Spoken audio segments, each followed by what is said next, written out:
Arwaru kaunti-inĩ ya Kirinyaga matigũkorwo magĩtangĩka kumana na wagi wa ndawa, kuona rĩu mathibitari mothe nĩ marĩkĩtie kwamũkĩra ndawa cia kũigana gũtungatĩra arwaru.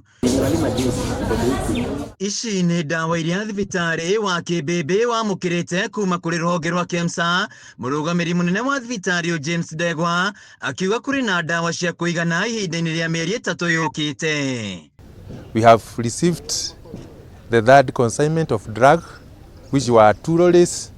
All the drugs we have been having has been a continuous since inception of this government. The consignment behind me here will take us around 3 months, and we have a system for ordering that is a continuous. We have never lacked any drug, so therefore I request the public to continue coming and getting their treatment, getting their prescription here as we continue normally. Ndegwa augĩte mamũkĩrĩte ndawa cia mĩthemba yothe na gũtirĩ mũrwaru ũrabatara gũthiĩ kũgũra ndawa na nja wa thibitarĩ. This supplies behind me here. We have antibiotics for adults and children. We have drugs for diabetic. We have drugs for hypertension. We have other drugs that we need to cleansing materials, and we have other drugs which are special depending with the cases that we get. Today we have received 2 lorries of our consignment, and on Monday we are going to receive another 2 lorries because even we serve the sub-county that we are Mwea East. Nĩ areganĩte na ndeto atĩ thibitarĩ ũyũ nĩ ũragũmĩirwo nĩ wagi wa ndawa, akiuga ona makoretwo makĩamũkĩra arwaru kuma kaunti-inĩ marigainie ya Embu.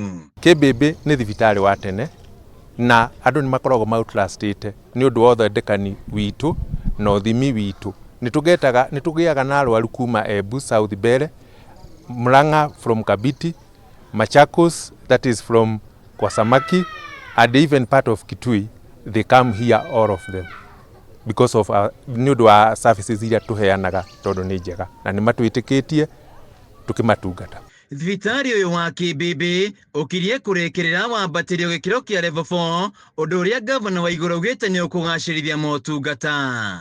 Upgrading of Kirinyaga and Kimbimbi hospitals from level 3 to level 4 hospitals is at an advanced stage with over 70% completion, and they are expected to be completed by the close of this financial year. Once completed, the hospitals will relieve the current pressure being experienced at level 5, leaving the hospital to deal with more complex cases. Atongoria kaunti-inĩ ĩno nĩ morĩtio kwaga kũingĩria ũteti rũhonge-inĩ rwa ũgima wa mwĩrĩ, amu ũyũ nĩ ũndũ ũngĩhĩnga mĩhang'o ya ũrigitani.